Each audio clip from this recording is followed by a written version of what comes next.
if you have to take time from work, don't come back. And so that's what one of my mentors used to say. And the funny part about it is a lot of people don't really think that way, because they think that their job is their 9 to 5, Monday through Friday, and then they look forward to the weekend afterwards.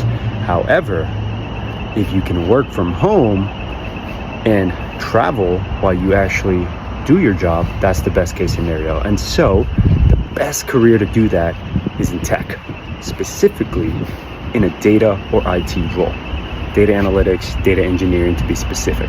The reason for that is because with those two, you can work from home on a computer from anywhere in the world. So if you are looking to get into the space, or already in the space but want a better job where you can actually work from home, click on the link below. We'll show you exactly how we've helped hundreds of others do it.